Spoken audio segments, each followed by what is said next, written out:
Good morning. I'm Carlton Sharp, pastor of Faith Christian Center Church right here in Beaumont, Texas. And we're here on what's happening in our neighborhood. And today my special guests are Miss Angel Savoy and Miss Adrienne E. Bell.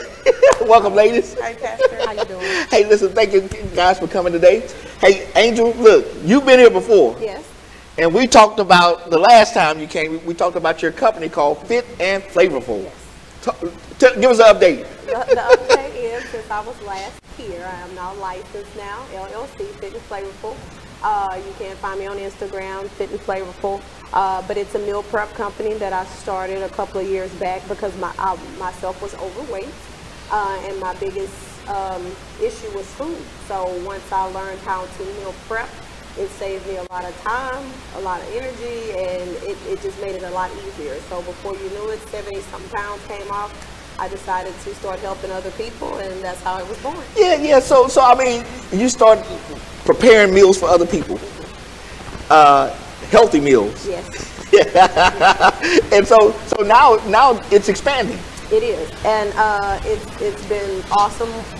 When somebody sends me a picture and shows me that they can fit in some pants that they couldn't fit into before, or when they tell me I always thought healthy food was boring, and so it's been fulfilling to kind of be with them going through that process, because I remember that I was there before. Yeah. So Angel, now you not only prep, you could prep for 1 meal a day, yeah, 3 meals a day, all week long. All week long, 2 weeks. They can freeze them, whatever their hearts desire, whatever makes their journey easier for them.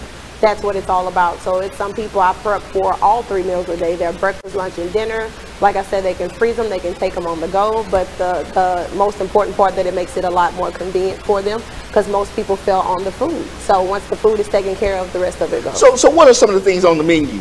Oh my God! I do a little bit of everything. You do a little vegetarian. What's those words you use? I do vegan, pescatarian, keto, paleo, pretty much whatever journey you're on. I'm here to help and to make it a whole lot easier for you. So yeah, I do a little bit of everything. And it has flavor to it. Oh yeah, I've learned how to cook with flavor, because I'm a person that gets bored really easy. So if food bores me, I tend to fall off very easy. So that's the whole thing, to do it and for you to not feel like you're eating healthy, so that you just don't feel restricted. Now, also the last time you came, we talked about Jonathan, your husband, who has On Time Tire Company. Yes, last time I was here, he was just coming out of year 7. He has just went into year 8, and he's actually just decided to expand and now get us a towing company going. So he's been doing very well. As like I said the last time, Jonathan started On Time Tire because he was fired from a job for no reason. He's always had an entrepreneurial spirit, and that day was the same day he decided to start it. That was 8 years ago when he was 26 years old. He's 34 now and just opened up this second DBA. So he's going. So whether it's a car, a truck, a tractor, a diesel, he can take care of all of it. Bulldozers, buses. He's gotten called for an airplane tire before. What you say? He has done it all. Motorcycles, and he's 24 hours. That's the difference. He will come to you 24 hours a day, 7 days a week, no matter where you are. He doesn't try to get you to come to him, because that can damage your tire even more. So he'll come right out to you day or night. Now, also, I think you told me that he also provides, like if you run out of gas, yes, and things of that sort. He does emergency fuel. He does battery boosting, car unlocking. He's even gotten people home before they had a little too much to drink. So whatever the case, to get you home safe, that's absolutely what he's all about. Well, listen, I want to make sure we put Jonathan's number up there for On Time Tire and On Yo Towing. Yeah. There's the numbers right there on the screen for if you need help with On Time Tire. And but Adrienne, yes, sir. You are here because you put this book in my hand called "When the Soul Cries: Trauma, Tears, and Triumph." Let's put that on the screen up there real quick, so that so people can see the book that I'm holding in my hand. So Adrienne, tell us, what do you do? Well, first of all, I am the founder of the Fearless Storytellers Movement. It's a movement where I have put together a group of women who are all about accountability when it comes to our romantic relationships, taking accountability for the things that have happened in our childhood. Even if it wasn't our fault, we still have to deal with it. And so I'm excited because Angel is our best-selling author of the Fearless Storytellers Movement. She has done her work, and that's why her name is on that book, Angel Savoy and Wow. Fearless Storytellers. Each storyteller has their own book cover with their name on it, and it says Fearless Storytellers as well. So I'm looking in here, and it has, what, 17 different storytellers? Yes, 17 storytellers, yes. And they're each telling their story about, for example, I'm not going to give it away. Don't give it away. Don't give it away. But there are stories in there about people that have been married multiple times, women who have woken up and their babies were no longer alive. Just different things that have taken place that were traumatic in the life of a woman. And the soul of a woman, we really wanted to bear. Sometimes we talk a lot about abuse, but we don't talk about emotional abuse. We don't talk about financial abuse. Those are all types of abuse that never get addressed. So we kind of want to put that, create this kind of Bible for women to go to, an encyclopedia, so they can say, wow, I see myself in this story. Now, Angel, since you are on the cover, she's on the cover of the book right there at the bottom. Okay, on page 95, we start talking about your story, and it's called, the title of the chapter is called Cheating Approved. Cheating Approved, yes. So what's going on, Angel? Tell us what's happening. Well, that's exactly what was happening. We went through a period where we had gotten very far away from God, and we were very young in our marriage, but we just got far away from what we knew the basis of marriage was, and we just allowed a lot of stuff to happen that just should not have happened. So my story is mainly dealing with, you know, where I was when I allowed that to happen. And then it kind of just takes you on a ride to when I really came to a place where I realized that we have done a lot of damage, and how can we fix this? So that's kind of where my story is, just things that we allowed. At the time, of course, I wasn't really dealing with the fact that I had a choice. I kind of made an excuse. So once I got to the point where I started holding myself accountable, and that was very uncomfortable, it was very ugly, but it was the only way to heal and get to the place of triumph. So tell me this, how did you get over the guilt and the shame without telling, because I don't want to tell the whole story. They got to get the book. You have to get the book and read the book. But how do you get beyond the shame and the guilt? Just coming back to a place, well, I'll speak for me, coming back to a place of understanding that God forgives. And then once I realized that God forgives me, I had to forgive me, and then ask my husband's forgiveness, of course. So it was a process, and I definitely don't want it to come off as if it was easy. I mean, it was a lot of moments that I wanted to just check out because I felt like I was getting like a whole lot of grief. But I just held on to it because I know that God put us together. So I just had to right the wrong. So I had to kind of take the beaten up moments and all that stuff. So it was a process of just kind of letting it go and just realizing that this thing does not change who I am, and just finding my way back to God. Now, it's always difficult to do a self-examination and expose yourself. But I mean, put it in the book. You know, put it in the book. Tell us about that process. It was, well, for a couple of years, I was told by a few different women who have never met me, never had a real conversation with me. They were like, you're going to do something big one day. You're going to change lives. You're going to build up women, but you have to do what God told you to do. And I was just like, well, I don't know what that means, because I don't even like to talk to a lot of women, so I don't know what I can possibly do. So I heard it, but I didn't quite receive it at that time. And then I heard it again about 8 months later from another total stranger that was like, wow, you have a gift. God is you're gonna change some lives, but you have to do what God is telling you to do. And I'm like, I don't know what God is telling me to do. And then finally, the third time, I realized it was me. It was me telling my story. The one thing I wasn't willing to do, because my marriage is very private and I'm very protective of it, and I watch what I say. But once it came, kind of showed its head what it was about, I was like, okay, so this is on me. It's time to swallow the pride and don't worry about what people think, and do it because you have to. So that's how it actually came about, because I ran from that for 2 years. Now Adrian, yes. I mean, you have 17 women who tell their story. Yes. The story of their life. How were you able to get them to open up and share these most intimate details of their lives. Well, I'm anointed to ask questions. That is what I do. That is what I get paid. Well, I might need to put you on this side. Yeah, well, hey, it would be a different kind of conversation for sure. Because you said, "No, wait a minute, I'm not on the stand here." But what I'm able to do with these women, not just those particular women, but just people in general, make them feel safe and say, "Hey, I'm a safe place." So I know that I'm called to be God's heart and hand in the earth, and that starts with being a safe place. So I let these women know, here, I'm not here to exploit you. I'm not here to make money off of you. I'm here so that you can be free by telling your story. Somebody else needs to hear what you have to say.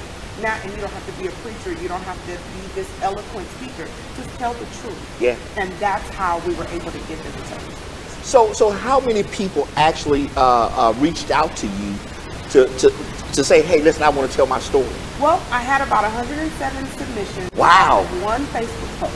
And that's just off the top. That doesn't include how many people responded to the post itself. 107?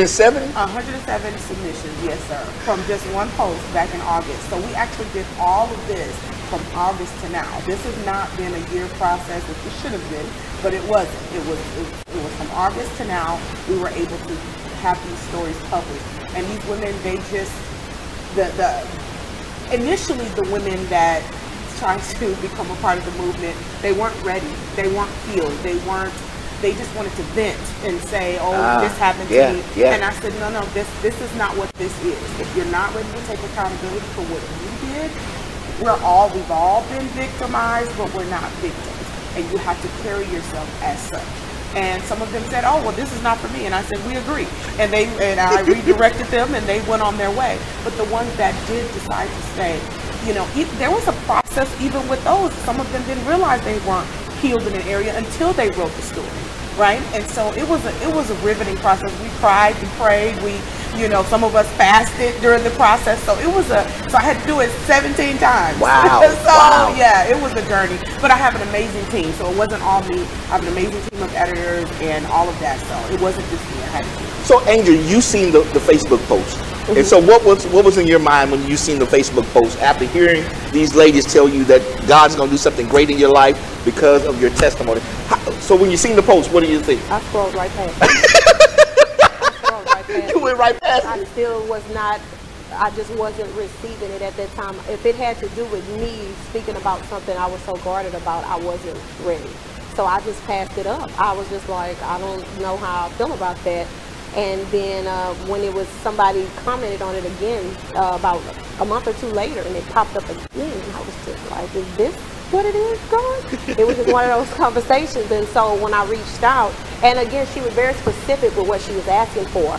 So because I didn't specifically fit into it, I was just kind of like, okay, well, I shouldn't respond. I need to leave that open for a woman that specifically fits into that. But then once we spoke, she was like, no, you're going to be a great fit. She was like, I'm glad you actually finally reached out. And that's kind of how it happened. So it was supposed to be a 5,000 word submission, and I think I did 17,000 words. You start pouring your heart out. I said, sugar, I'm going to have to give that back to you. Yeah. We only need 5,000 words. Yeah. And you know what? No, actually it was 21,000. Yes, and she gave me the option to edit it down. And when I thought I did great. You got it down to 17,000? That's right. I forgot about that. I was like, that was it? And you say, baby, it's still too much. Yeah, I was just like, but oh in my all God. fairness, I didn't give any of them a limit at the beginning, because I wanted them to pour. Yeah. And then the team can go and make the adjustment, and that's what we did. But I wanted them to pour from a pure place. And you can do that when you're in a safe place. So that's what she was able to do. So her new book, her full book, will come out probably 2020, 2021. Never know. Depends on how her tour schedule is going to be the next few months. Well, okay, Angel. Now, since this is such a sensitive subject, what was to come out and share this information?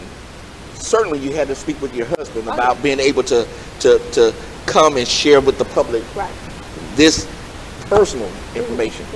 So tell us about that Well, I think he always knew it was in me, just as I did too, but we didn't know where it was going because I have tried to create like private chats on Facebook to kind of give people an opportunity to speak. I started a blog once that just kind of fell flat, and I just think he knew it was something there, both of us, but we really didn't know what was trying to be birthed out of it. So once I decided to do this, you know, I went to him, and I'll be a little bit more honest to say it wasn't even necessarily for permission. It was kind of more or less to say, I have to do this, and you know, I just need you to be okay with it. So he was like, hey, I mean, you always supported me, you know, and I can't say no. So it was kind of like that. So once he read the rough draft, he was like,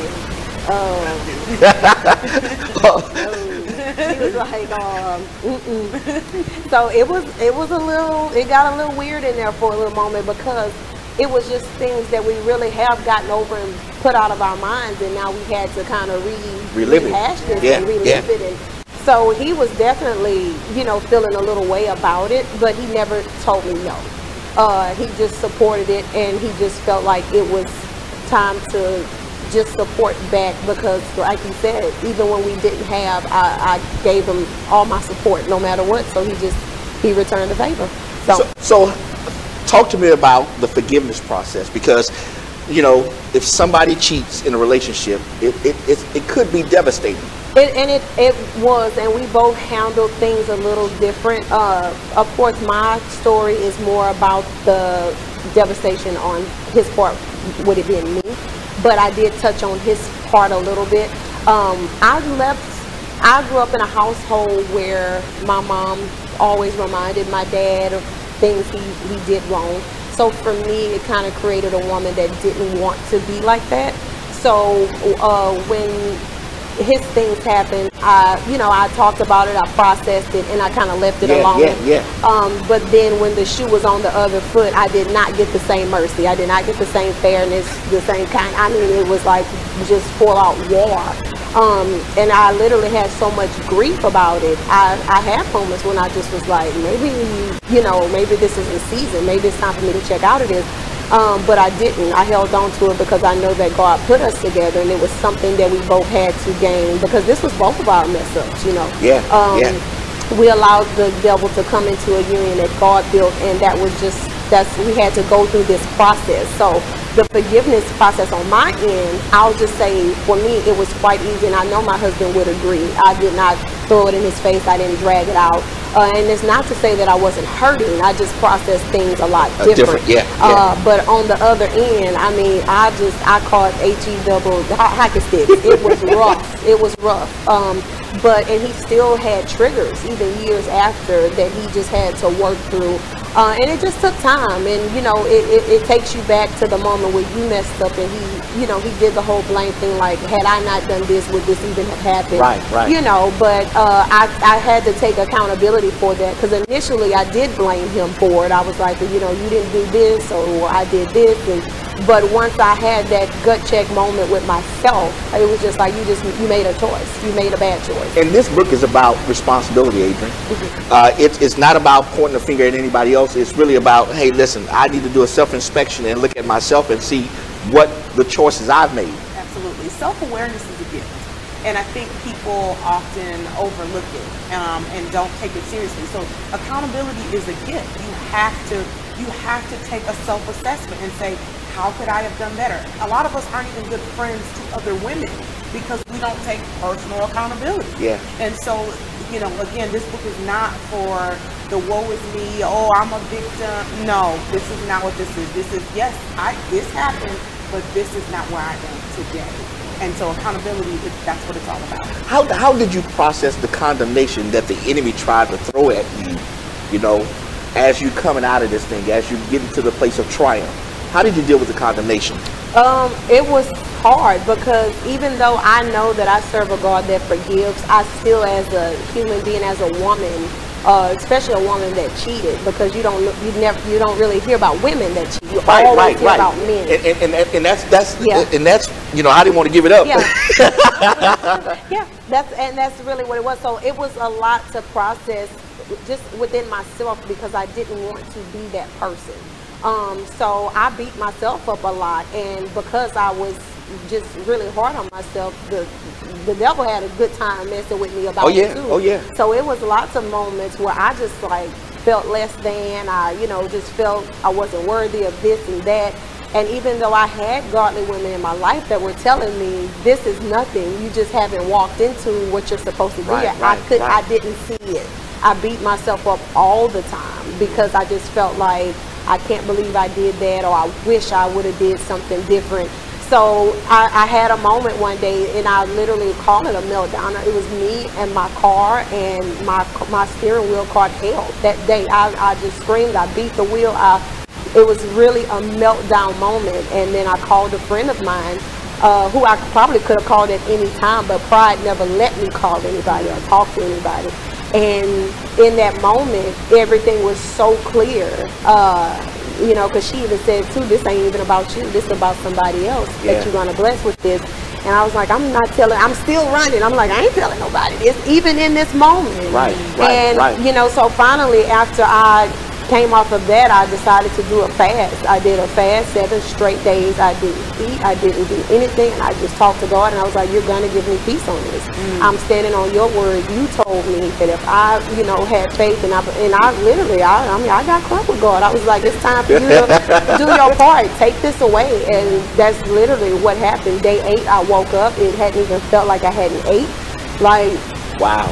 Just like normal. I think that next day I had me a good old plate of turkey necks and beans and rice. I mean, like nothing ever happened, and I had peace. I had a peace over that. So even after that, when my husband would maybe get triggered or bring something up, it didn't even sink in anymore. I was just like, no, this is bigger than that. And that's just where I was with it. Well, Adrian, how did the women process the pain and the depression that comes through these stories? That's a great question. All of them had their own process of how they handled it. Angel is the reason why she's the best-selling author, one of the reasons is because she has mastered the art of self-awareness, vulnerability, and accountability. She's mastered it. She's really aware. And some of the ladies had never confronted the pain until it was time to write. So it's hard to say. Everybody had a different process. Some of them responded in anger. Some of them responded in not talking to me for 3 weeks. Some of them responded because they felt like you're taking me too fast. And then they come back and say, this is what I need. So everybody dealt with the depression. It was either depression or anxiety. It was one or the other. It was never both. So they would have the internal anger, which is depression, anger turned inward, and then the anxiety of, oh my God, what are my church members going to think? What is my pastor going to think? What is my what are my coworkers going to think? So they all have their own process. So thankfully I major in psychology, so I'm able to help them go and navigate properly so that they can get the proper healing. And that's a good point you made, because the church has to do a better job in not condemning people who made a mistake, because guess what? We all made mistakes. Absolutely. And one of the young ladies, she was actually married to a pastor, and she went through a process of spiritual abuse in the marriage, very public marriage, and it's you got to get the book, because you will look at it and say, wait, what? Because it's so, you feel like people should be able to tell these stories, but where are they going to tell them? Because if they go to church, they're going to get condemned. If they tell the world, it'll almost be celebrated almost. So you have to find a safe place where you can get that accountability and the prayer and the solution so that you can heal. So Angel, what is your expectation when people pick up this book, When the Soul Cries? I truly just want people to just not go through what I went through, that silent suffering. That's my whole thing, because that I really did. Even though I was in a good place in my marriage where I was finally fine, that took so much time, and in the process I was like bleeding to death inside, because I couldn't, I felt like I couldn't say. So my goal, I hope that everybody realizes, is it's not meant to be negative. It's meant to show you that negative things can definitely happen, but you can come out on the other side. So I definitely want women all over the world to understand you are not alone. Somebody out there understands you. You're not stupid for staying. You're not, all the things that we hear as women. You're not the bad word that they use for women that cheat. If you Yeah. cheated, Yeah. know, all those things. You are a human being that you have made mistakes, whether it was because you strayed away from God or whether because you just made bad choices. But you can come out on the other side and somebody out there understands. Adrian, you have some subjects in here, chapters. I think I hate my husband. Yes. Oh my goodness. Yes, it's deep. It goes deep. It goes deep. Another one was from the pole to the altar. From the pole to the altar. Yes. You need to pick this book up. Yeah. They're literally, and eventually they're going to be documentaries as well. So right now we're just kind of processing through the books, but they will eventually be documentaries. Now, this is the first book of this kind. The freshman class. The what? The freshman class. That means there must be another class coming Yes, after that thing. There will be another class. We have 6 of the 12 storytellers that we're going to have for the next edition. And then after that edition, we'll have an all-male edition. Whoa. Yes. Yes. Now, it's going to be, men don't process stuff like women do. Right? That's not true. I have to disagree. They process differently, but we don't like the way you all process information. Okay. But you actually do process information very well. It's just differently, okay? But men, they're going to be kind of dry snitching in the next book. So, in the men's book, and kind of telling some secrets. So, because I feel like the voice of the male is being silenced. And we have to put men back on the platform to say, hey, sis, he has a problem. You need to address this. Right, and so right. we're going to give real life examples from real men. And my husband will be in the book as well, because he has a story that happened way before me. Amen. Adrian say no, isn't that? To be clear, way before me. We've been married 18 years, and he had a life before me. But he has a story to tell, and there are a lot of other men that do as well. Now, you are taking this on tour. Yes. We're This on tour trial now. tour. Yes, we just got back from LA, and we'll be in Chicago this week, and we're going to be all over West Virginia, Texas. It's going all over. And there were all the dates. I mean, Los Angeles, Chicago, what is that? Bellflower, Houston, here in Beaumont. Now, when you're here in Beaumont, you're going to do a book signing. That will be me. That will What be you say? March 30th from 1 to 4 p.m. at Cotton Creek Winery. Yes, that will be me. It is open to the public. However, there is VIP options available at my website, angelsavoy.com.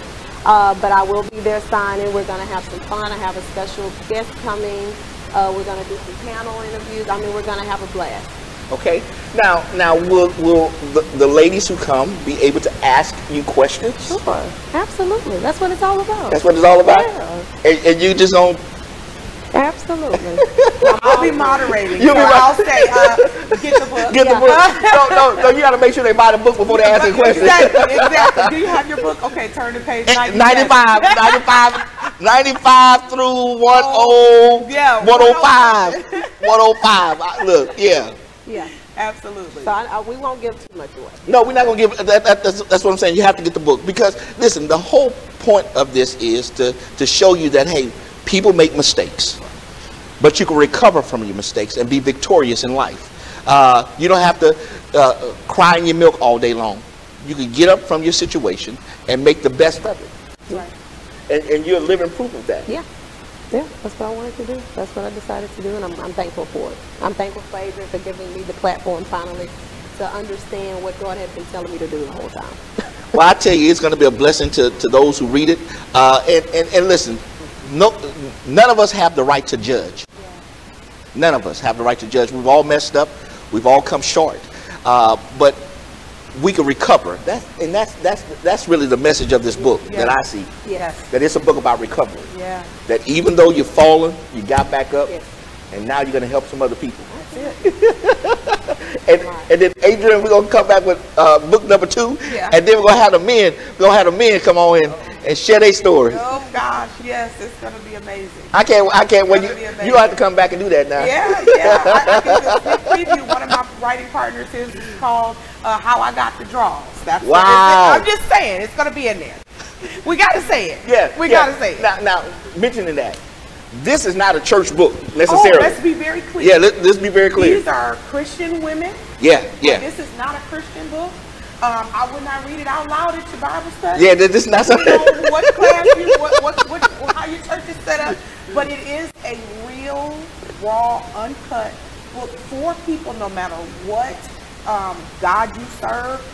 Now we all just happen to serve Jehovah Jireh, okay? Yes. But the thing is, it's about accountability at the end of the day. It's about triumph. It's about going to the next level in your life after all of the trauma that has happened. Yeah, because I wanted you to make sure you said that, because this is not a Bible study book. No, it's not. Now in the sense, yeah, right, yeah, right. Like Pastor, you probably don't want to buy, in bulk, just for your women's group, but let them do it on their own. I'm just saying, I just said you don't want to buy it in bulk. Yeah, don't buy it in bulk. Not for your church. No, okay? No, but it will definitely help. Absolutely. Because there are people who make these same decisions. Absolutely. But they never had the platform to be able to come out and share to help somebody else. And in a safe and classy way. Right. We did it classy. There's nothing in here where I don't believe in male bashing of any kind. I do not believe in that, and I let them know up front. If this is a male bash, I can't help you. Right. Yeah. And so that's what we want to make sure that the men came out with dignity as well. And that's why 90 people were unable to get into the book. Exactly. Out of 107, only 17 got in. So yeah, I was very adamant about that. And you never blamed your husband. You took responsibility. I took responsibility after a little bit. Initially, the issue that we had, I believe that the door was open because of that. My husband is not a big talker. So when I had this infidelity issue, it was with the guy that talked a lot. So the door was opened by that, but that did not mean I had to walk through it. And at that time, I walked through it, really believing in cause and effect. But once I got back grounded and found my way back to who I know, which is God and Jesus Christ, I knew that was just a bad decision. That was just a bad choice. How did you close the door? Never going through that. You gotta get the book. Yeah, you gotta get the book. You gotta get it. It's there, but I mean, ultimately, you just make a decision. But it also it gives people hope to let you know that you can close the door. Oh yes. You can close that door. Everything is a choice. Everything is a choice. Everything. I like to say it like this: life is choice driven. You will live or die by the choices that you make. And so, listen, I want to thank Angel and Adrian for coming today to share with us. Now listen, here's the book again. I'm going to put it back on the screen. It's called When the Soul Cries. And the book tour is going to be here on March the 30th. March 30th in the Beaumont area. And so for those of you who are in the Beaumont area and want to come and meet this author up front in person, you can come on March the 30th. Where's it going to be at? Cotton Creek Winery from 1 p.m. to 4 p.m. And then if you want to tell your story, you can go to fearlessstorytellers.com and hook up with Adrian. And, now again, she said you got to be healed. or open to it. Open to healing. Or open to healing. Yes. Yeah. Yes. Now, whether it's male or female. Male or female. Put that back up on the screen. so all the brothers who want to tell their story, amen, how they've been delivered and set free, amen, and have the victory today, they can get with Adrian at www.fearlessstorytellers.com. And you'll be blessed. Ladies, is there anything else you guys want to tell us today?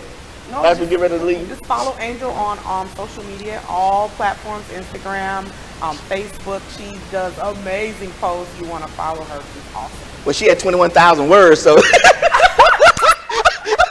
so she got some more to tell. Look, those other 16,000 you can check out on her social media pages.